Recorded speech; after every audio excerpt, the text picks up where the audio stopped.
Welcome to the second of the podcasts on An Inspector Calls. This is going to be a slightly more sophisticated podcast than the last one that was lots of basic ideas about the play. This, hopefully shorter podcast, will be about context. And what I want to do is I want to give you a timeline of about 50 years leading up to 1945 when An Inspector Calls was first produced. So we're going to begin just before the turn of the century in 1893, and what I'm going to do is very quickly take you through some significant events that would have been shaping Priestley's view of society. The first one actually is before Priestley was even born, and it's just to say that the year before he was born, the Labour Party was founded by Keir Hardie. The Labour Party was all about representing the interests of the working classes, looking at nationalising services and also about social welfare. That's quite important. That happened in 1893. So Priestley was born the following year in 1894. He was born in Bradford to middle-class parents, and then several years later, we're going to jump to 1903. So at this point, Priestley is 9. This was when Emmeline Pankhurst founded the Women's Social and Political Union in a bid to fight for the vote for women. The year after, society was pretty tough for anybody who was poor, and at that point there were more homeless people than at any time since 1888. So homelessness was on an increase, and there was a dramatic increase in the number of people receiving what was called poor relief in the form of charitable aid from their parish, a relevant reference when we think of Mrs. Burling later on. So 1 in 41 people were relying upon the parish, their local church really, for food. Also, throughout these 50 years, I'm going to tell you about social unrest. So the first sign of this here is that 3,000 London cabbies went on strike in this same year of 1904. Following year 1905, we have the first significant pit disaster. So you'd know that lots of people around this time would have been miners, and 156 of them died in a disaster in Wales. Also, there was an uprising in Russia. 500 striking workers were shot by the Tsar's troops in St. Petersburg in Russia, and that's relevant too. Also in this year of 1905, the first suffragettes were sent to prison for assaulting police officers as they demonstrated about women gaining the vote. The year after 1906, there was a general election and there was a landslide victory for the Liberals, so Tory representation was reduced quite significantly, and Labour managed to win 29 seats, which was good considering it was a relatively young party.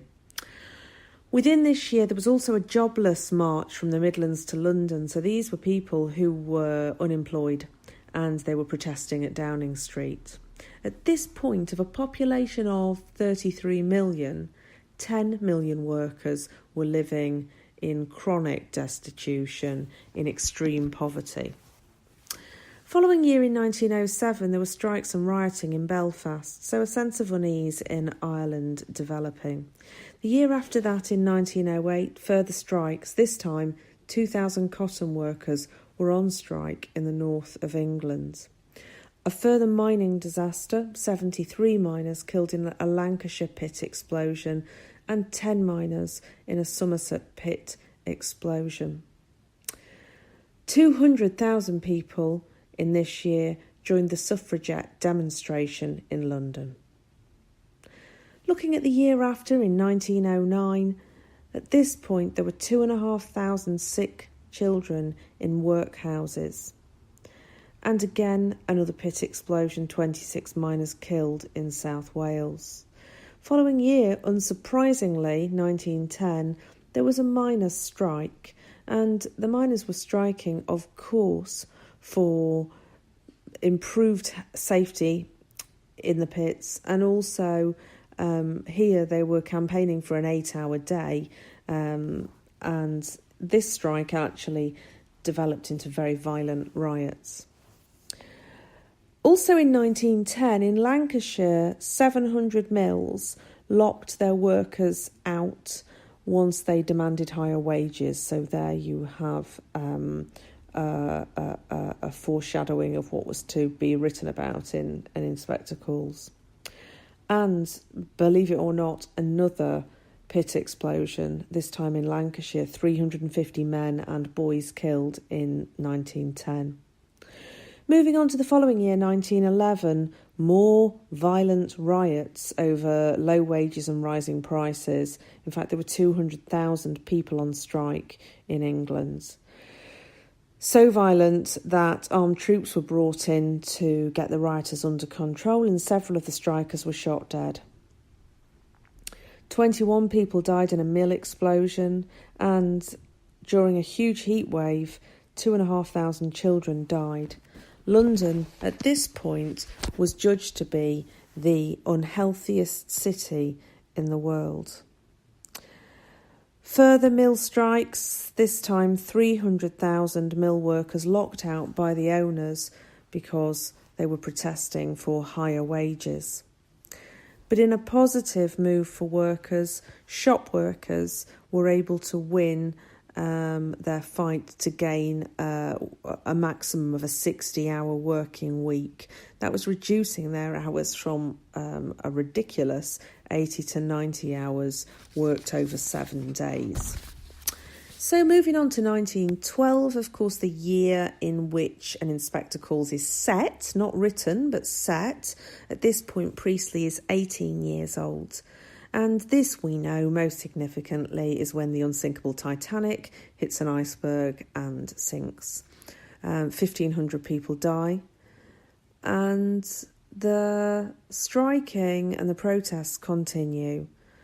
At this point, 2% of Londoners were dying weekly from the cold, owing to homelessness. 2,000 Derbyshire miners strike. The suffragettes smashed the windows in the West End and 96 are arrested. Also, during this year, plans are drafted to extend medical aid to the poor in a move that's indicative of the welfare state. Following year 1913, the very first sick and maternity benefits are introduced through the National Insurance Act. Going back to the Pankhurst, Emmeline Pankhurst blows up Lloyd George's house. 50 girls die in a factory fire. And the suffragette Emily Davison dies trying to stop the King's horse in the Derby. Further pit disasters, 400 miners killed in Wales. And the Chief Medical Officer states that 500,000 British children are ill-fed and diseased. The year after 1914, we have the start of the First World War, triggered, of course, by the assassination of the Austro-Hungarian heir to the throne. For the first time, modern killing technology includes tanks and shells and warships and submarines and machine guns and poison gas and bomber aeroplanes. And Priestley serves in the trenches of France. The uprising in Ireland is on the brink of civil war. The strikes continue. This time 20,000 builders go on strike. 140,000 miners go on strike. And no doubt contributing is that income tax for all workers is doubled to pay for the war, which is costing £1 million daily. The following year, in 1915, women are urged to leave the home and support the war effort by working in factories. 1,000 suffragettes go to France to do war work, and indeed 33,000 women sign up for war service. Strikes continue, and that's largely to do with working conditions. Also, some opposition to plans for compulsory conscription, so the idea that all men of a certain age have to fight. And at this point, the war, just a year later, is now costing £3 million daily. Moving on to 1916, the Dublin uprising protesting at the British rule in Ireland continues. Following year 1917, we have the Russian Revolution. At this point, there are 200,000 women working the land in Britain, so supporting British agriculture whilst the war continues. And those women raise the point that they should be paid equally and fairly for their work, and so there is a dispute during that year. In 1918, it's the end of the First World War, and of course the nation reflects as 10 million are dead. And the fact that shelling and machine guns have been used in trench warfare in France has brought killing on an unprecedented scale. As a result of this, rationing is introduced: petrol, coal, gas, electricity and meat. At this point, the school leaving age is raised to 14, a positive move, and in continuing unrest in Russia, the Russian Tsar and his family are shot dead. Great poverty and deprivation exists still in London. 2,225 Londoners die in 1 week of the flu epidemic. However, positives: women are able to vote for the first time in a UK election. And in another shift to working hours, the government grants British railway workers an 8-hour day. Also, the abolition of the workhouses is proposed. Moving on to 1919, so at this point, still unrest, 200,000 strikes in many different industries, including a tube strike in London, mainly to do with working conditions and indeed long working hours. 50,000 iron foundry workers go on strike for higher wages. But again, in a positive, it is in this year, in 1919, that Nancy Astor is the first woman MP elected. In 2020, the IRA kills 14 soldiers in dawn raids, and there's escalating violence in Ulster. In the same year, there's a nationwide coal miners' strike, and that lasts several weeks. Year after, 1921, 927,000 are unemployed. In June, that moves to 2.2 million unemployed. So a significant increase in the space of 1 year. Moving on a few years, 1926, 5 years later, there is a general strike in protest at mass unemployment and the treatment of the miners. 2 years later, in 1928, there is an act passed that gives a vote to all women aged 21 and over. If we shift forward 5 years to 1933, a significant event, of course, is that Hitler becomes the leader of the Nazi Party, elected Chancellor of Germany. And this coincides with, during the 30s, many fascists coming to power in Spain, Italy and Germany. Even in Britain, the fascist movement gains popularity. In 1936, 3 years later, this period is known as the Great Depression. There is mass unemployment. The very famous Jarrow marchers marching to reflect the 68% who were unemployed in Jarrow. Jarrow is quite close to Newcastle. A year later, in 1937, the Spanish Civil War attracts thousands of men and women from all over the world who join the fight against fascism. 2 years later, in 1939, you know, of course, the significance of that year because the Second World War begins with Hitler invading Poland. At this point, the killing and the atrocities that take place could not be predicted. They, of course, become on a scale that exceeds even that seen in the First World War. Civilian deaths are even higher, and the aerial bombing of cities occurs on a massive scale, with Dresden being an example of the sheer devastation, with 130,000 civilians killed during one night of bombing. If If we move on 3 years, the welfare state is proposed. And this is the idea of social security from the cradle to the grave. And then finally, 1945, the end of the Second World War, horrific death toll of 55 million soldiers and civilians. And of course, 6 million Jewish men, women and children we find have systematically been killed in German concentration camps. And this war is like no other in that it is the first atomic bomb to be dropped on Hiroshima and Nagasaki by the US. Each of the bombs kills 70,000 civilians instantly, and of course many more die subsequently of radiation poisoning. At this point, Priestley writes an inspector calls.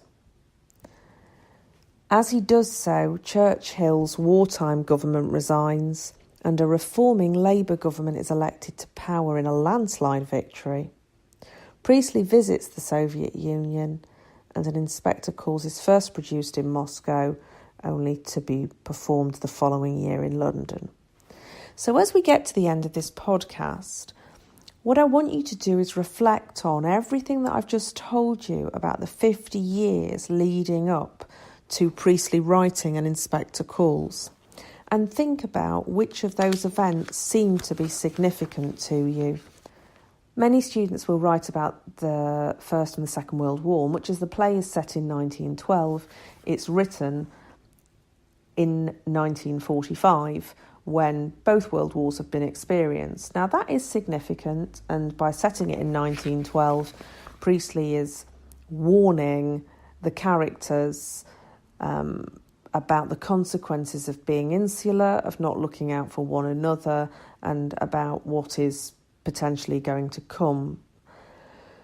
Obviously, as he does that, he's speaking to an audience who know that those two world wars have then occurred. And so his argument and his warnings and his lessons that he gives, particularly at the end of the play when he sounds like he is almost preaching both to the characters and to the audience, those points will resonate very strongly with the audience. But there are some other points about context that are perhaps more interesting and less obvious.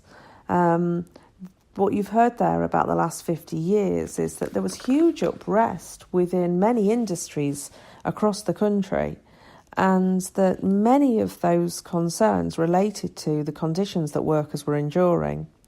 So there had been an awful lot, as you've just heard, of disasters in mines owing to poor working conditions and the dangerous work. And also there were an awful lot of riots and protests at the hours that people were having to work. So that's really interesting as a backdrop. There had been that period of huge concern about the working classes and what they were having to endure, either in mills or in the tubes or in the shops and the factories and the mines. So that's an interesting background. The other thing that's an interesting background is obviously the increasing strength of feeling about the suffragette movement and about women being given equal rights and the right to vote. And so that was gathering force and momentum. Also, this feeling that the poor living in absolute destitution, many children in workhouses, and an increasing number experiencing homelessness, that was leading to a society that was very unfair, where you had huge division between the rich and the poor. And there was an uprising within politics to say that the rich could not turn a blind eye to this, and that the significant numbers of people experiencing terrible living conditions and children suffering and indeed dying because of disease and because of poverty had to be addressed. And so that's where you get that political movement, which is arguing for a fairer society. There's also this sense that the natural order of things is shifting. So the idea of English rule in Ireland, that was being challenged. The idea of the Russian Revolution taking place, the idea of the people and a mass uprising against those in power. Also that in the Second World War, the use of the atomic bomb marking a significant period in the history of civilization. Almost as if Priestley is referring to that as the fire and brimstone, as a terrible consequence of some fairly myopic behaviour in the lead up to that war.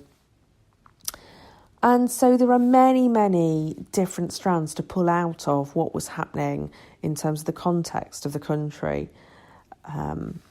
It was certainly a period of enormous disquiet, discontent, and that's probably why it's so interesting that Priestley decides to go back, because in going back he can obviously use dramatic irony. The audience are sat there knowing that this has been a significantly dramatic period in history, extraordinary loss experienced by huge numbers, and society looking very different.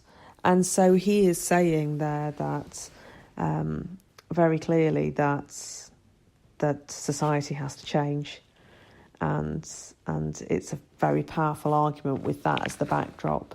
So I think in your essay, when you're writing about context and you're trying to shoehorn it in a very easy, casual and an embedded way, because we don't want any individual paragraphs that are just, let me tell you about Priestley's life or what was happening in society. That's not good at all.